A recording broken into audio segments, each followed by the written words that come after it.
Сәлем, менің каналыма қош келдіңіздер. Бүгін мен сіздерге осындай дәмді болып шығатын оңай жасалынатын сүзбелі пирог рецептімен бөлісетін боламын. Видеоның соңына дейін қарап, менің каналыма тіркеліп, жанындағы қоңырау белгісін басып қойды ұмытпаңыз. Керекті заттарды төменге описанияға қандай мөлшерде керек екенін жазып қалдыратын боламын. Ең алдымен ұнды електен өткізіп саламыз, үстіне какао ұнтағын саламыз. Және қопсытқышты салып жақсылап араластырамыз.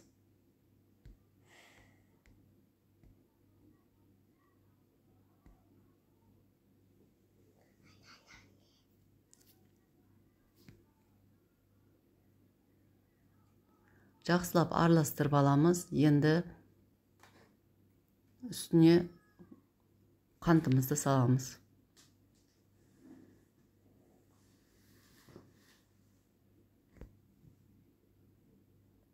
Қанттан соң бір жұмыртқаны жарып салып, жақсылап араластырып аламыз.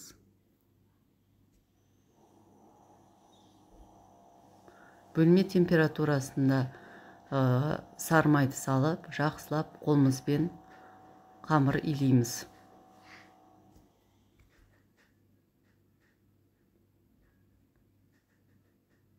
Қамырымызды илеп алған соң, жарты сағатқа, болмаса 20 минутқа тоңазытқышқа қоя тұрамыз.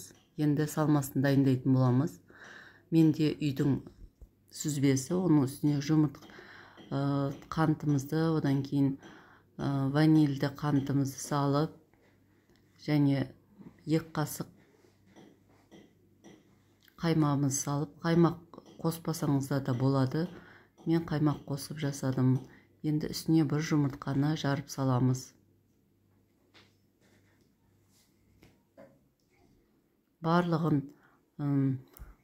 жақсылап араластырып, блендермен араластырсаңыздар өте нәзік болады, ішіндегі салмасы. Мен шанышқының көмегімен жақсылап араластырдым. Шанышқымен де араластыруға болады. Блендеріңіз болса, блендермен де естеңіз жақсы болады. Осылай араластырып алдық. Енді осына пергамент қағазын ыдысымызға төсеп, қырқып төсеп, астыңғы жағына төсейтін боламыз. Пергаменттің осы фирмасыныңкі өте жақсы, жабыспайды, өте күшті болып шығады. Енді біздің қамырымызды тоңазытқыштан алып, осы қамырымызды 2 бөлікке бөлеміз. Біреуін үлкенірек, біреуін кішкендей қылып. Үлкен бөлігін бәліштің астыңғы бөлігіне салатын боламыз.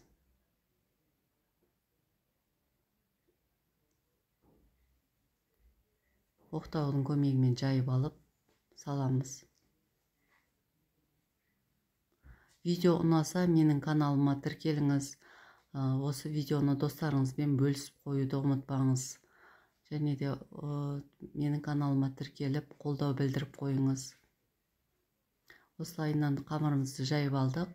Енді осы пергамент төселінген ыдысымызға қамырымызды жайғастырып дайындап аламыз.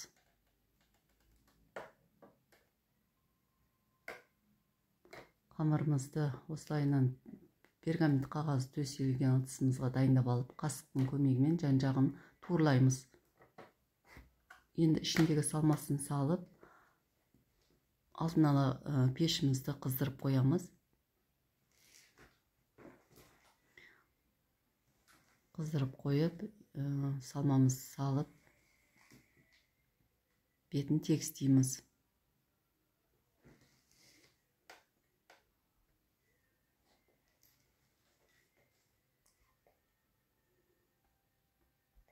Тегістеп дайындадық. Енді бетіне қалған қамырымызды формамен кесіп, бетіне қоятын боламыз.